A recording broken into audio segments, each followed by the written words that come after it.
morning, or depending on when you're watching this, good afternoon, good evening, or good night. My name's Ross, and as always, told how to voice the radio. So today we need to take a look at some really cool products coming out in Japan that, quite frankly, you are going to be jealous of, or at least you should be jealous of. And I tell you right now, I sometimes come on here and I show you Chinese products, which I am struggling myself to import, frankly. Japanese products are becoming more and more available every day, and I adore this, and I love it, and I'm a gigantic fan. But what's coming along? Well, starting off, we've got a couple of Battle Master decks featuring Charizard EX and Chen-Pao. Now, I cannot stress enough how cool these are. First of all, straight off the bat, these are top tier decks. Now, I'm not saying that these are going to be tournament winning decks out of the box. I am saying these are the closest I've seen to League Battle decks coming out of Japan. We have had the League Battle decks for a while now, and I'm a huge fan of them, and I've said many nice things about them, and I've encouraged them very, very highly. And of course, we know at this stage that, there's a Gardevoir one coming quite soon, but we had a Miraidon not that long ago. These are amazing products you should definitely be looking to buy. Japan hasn't had these, and it looks like they're dipping their toe in with these. They've got a different name to decks we've seen in the past. They are Battle Master decks, but they've actually gone one step further. They've gone and given equivalents of the League Battle decks, but also gone and given us alternate art promos like the EX decks. It's basically the best of both worlds. The EX decks, and yes, I'm showing you Chen-Pao because Chen-Pao has had one of those, are beginner level and not that great, but they have, most of the time, exclusive EXs or alternate arts, etc. In fact, all of them have. But the League Battle decks are the ones that are actually way more playable. Well, here they're super playable, and they've got alternate art promos, and that's awesome. And these are super playable. Like, these got revealed at the IG Champions League. The final was Charizard against Charizard. It's a ridiculously good deck. EUIC happened there last weekend. What won? Obviously Charizard. We all know that. Chen-Pao, it's not quite on the same level. I think 20th was the highest placing at EUIC, but let's make no bones about it, it is still a top deck right now. No, it is not quite on the level of Charizard. I don't think anyone's arguing that it is, but it is absolutely a top deck. It is a good deck. It is awesome. Having both of these are great. What I will say is, they are not going to be treated evenly. Like, I'm going to be importing both of these because I buy all the Japanese decks, no matter how playable they are. And also because they've got alternate RTXs that I want to be picking up. But the Charizard one has Charizard in and is way more playable. That is going to be a bit of a problem. So let's start off there. We do have Charizard, and it is an alternate art Charizard. It is exactly the same one that we saw in Obsidian Flames, but it's just got a different artwork. A very similar kind of artwork. It's a very similar kind of thing. They've just switched things up a bit. Now, if anyone is keeping score, and it is getting kind of complicated, and I might even miss one in this video, but let's try this. We had the regular art in Obsidian Flames. We had the full art in Obsidian Flames. We had the special illustration rare in Obsidian Flames. We had the second special illustration rare in Paldean Fates, also done by Akira Igawa. They both were. We had the second full art that was a promo in our premium collection. We had the shiny full art, which was one of the tin promos for Paldean Fates. And now we've got this second regular art as well, which to my mind makes 7 different prints of this card now. No one is, in theory, trying to find this card, but because there's so many prints, it's ridiculous. But, yeah. Oh, my word, it's getting a bit silly. I've got the gold one! There was a gold one in Obsidian Flames. There's 8! Told you I might forget one. It is kind of absurd how many unique prints of this card we've had at this stage. It's just a little bit weird. You can now play a playset of this card with all different artworks, and you're still only using half of the available arts of this card. I want everyone right now, run to the comment section, genuinely, tell me which of the 8 is your favourite. I think I've probably got to go for the one from Paldean Fates. That's my preference.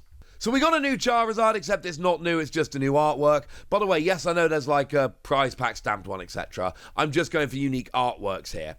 And it's not actually just Charizard they keep going, because I told you this is supposed to be a good deck. Now, the build they've gone for is Charizard with Arceus V-Star. As far as I am aware, they've not actually published the deck lists here. So they've shown us which cards are in there, they've not actually shown us the deck list. And we know that Charizard Arceus is generally not the best version of the deck. If we see how it's winning at the moment, this is generally not how it's going. It's generally with Pidgeot. But still, this is a cool deck, because you don't just get Charizard, you also get a line of Arceus V-Star. Not sure how fat it is. We also get a line of Bibarel, and just as a side note here, because I love this little touch, you get yourself Bibarel, but you also get yourself the good Bidoof, which gives it protection on the bench. And as a side note, all of these cards, you may have noticed, you may not have looked, I did look, they've all got a new set symbol. So the Charizard one is SVJL, and we'll see the Chen-Pao in a minute there, SVJP. They've got different set numbers, so you're going to know if your Arceus came from Brilliant Stars, or the Japanese equivalent Starbirth, or this. You also get yourself Radiant Charizard. Yeah, that's right. You get Radiant Charizard. The reprint with the better artwork for what it's worth, the second version of it. But you get a Radiant Charizard in there as well. So you get yourself Charizard EX and Arceus V and V-Star and Radiant Charizard. They are going to a lot of effort to make these good decks, and I appreciate that. Elsewhere, there's a bunch of other really playable cards. Artisan is in there. Iono, Ultra Ball, Nest Ball, Super Rod. Like, they have very clearly gone out of their way to go, look, here's a bunch of staples. If you are playing in Japan, these decks are going to be phenomenal for getting a bunch of staples and getting rolling, just like the League Battle decks are. This is genuinely a brilliant, brilliant deck. I imagine Japanese players are going to love it. And then we head on over to the Chen-Pao deck, and this one is weird, right? This is the third regular print of Chen-Pao. We got the regular Chen-Pao that came around in Paldea Evolved. We also got an alternate art Chen-Pao that was in the EX Battle deck I showed you earlier. And now we've got another print. Now, I am not an expert on artistic endeavours, but I have chatted to the lovely Antoine Boulet and the lovely Primal Lugia, both of whom are far better at this stuff than I am. Far more evolved, you might say. And they have told me that, like, it's literally the same model. Like, it is the same 3D model, just kind of playing around with rotation and zoom to create 3 different pictures. And that's why it looks so similar. I believe them, because they know way more about this stuff than I do. But really, and look, I get why they keep printing Chen-Pao, because Pokemon tend to do this. When there's like the Treasures of Ruin, there's 4 of them. At least in the TCG, Chen-Pao's the favourite. Clearly it's the favourite. It's the one that got this deck. It's the one that got the EX Battle deck. It's the one that's doing the best in tournaments. It is the favourite when it comes to TCG. So I do get that. I promise you I do. But 3 regular prints of the same card? Do we really need it? I'm going to go ahead and say probably not, honestly. Probably not. But you do get one, and look, it is an alternate art. I'd much rather have an alternate art than just another just printing of the same art. And then we've got at least a 1/1 line of Palkia V-Star. We don't know how fat the Palkia V-Star line is. We've not got the deck list, but there is at least, like I say, the absolute minimum would be a 1/1 line here. And Palkia V-Star's legit. It's really good. It's got the ability to let you accelerate energy. It's got a good attack that punishes your opponent for having more bench Pokemon. It's a good card that's seen a bunch of play. Generally is not seen in Chen-Pao lists. Like, if you go to EUIC, go to limitless.com, whatever, look up the list from EUIC, go to Chen-Pao, like, for instance, Ton Hellcamp's 20th place finishing list. It's not got Palkia in it, but that's not the point. It's a very cool thing that they're giving you a 1/1 line of Palkia, because you're probably going to take it out for other cards which are cheaper. That's fine by me. You then have a Baxcalibur line. We don't know how fat it is, but obviously you don't play Chen-Pao without Baxcalibur. Baxcalibur is what allows you to accelerate as much energy as you need. So yeah, it's actually kind of amazing that we get this in here as well. And you get Bidoof and Bibarel. Probably Bibarel is the better of them. But again, they've gone to the effort of giving you the proper Bidoof. If you were playing in a tournament, there is only one Bidoof you would really go for here, and that is the one they've gone and given you. And I appreciate the heck out of this, because it's these little things that are basically showing you that Pokemon, when they're making these decks, are paying attention and they're watching and they're making good products. They're not just going, oh, let's throw out a Charizard product. They are really going to a lot of effort here. You also get yourself Radiant Greninja. Yeah, that's right. Both decks come with probably the correct Radiant.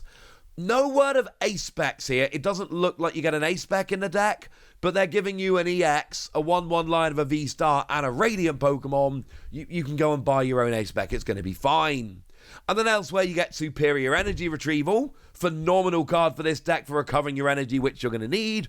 And then Nest Ball, Irida, Ultra Ball, Iono. Just good decks. And here's the thing, right? The decks alone are awesome. That's not all you get.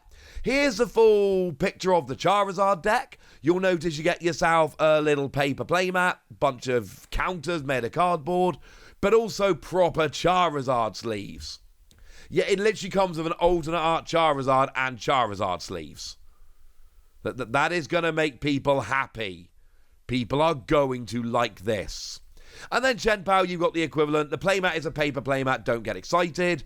But, oh, and a coin. I didn't even mention the coin. And then you get coin and sleeves. So the alternate art promo and coin and sleeves alone makes me want to pick these up. But having the full deck being awesome is great. And these aren't even that expensive. These cost 3,000 yen, which at today's exchange rate, the yen is quite weak at the moment, to be fair. But at today's exchange rate, that's 20 bucks. 19.57 if you want to be pedantic. $20 this deck costs. That's absurdly good. I should tell you when they're coming out, really, shouldn't I? Because otherwise that's just a little bit rude. They're coming out on the 17th of May, just over a month's time. These are awesome. I cannot recommend them highly enough. But I've told you everything you need to know, and now it's over to you guys. Tell me what you think about these. Tell me if you're going to be picking them up. Tell me anything you want to tell me in the comment section. Go nuts! Be nice! And then make sure you like this video, subscribe to this channel, follow me on Twitter at the Wasi. That's where we talk about Pokemon and a whole bunch of other card games. And please do consider patreon.com/PTCG Radio, where you can support the channel, get some bonus podcasts and all kinds of fun things. And get shoutouts on the channel like the lovely Evan Parker, who's been a supporter of ours for a while now and is a very lovely person. So shout out to them for the support and the loveliness. But by far the most important thing, as always, look after yourselves till next time, would ya? Thank you very much for watching. My name's Ross, and you've been watching PTCG Radio.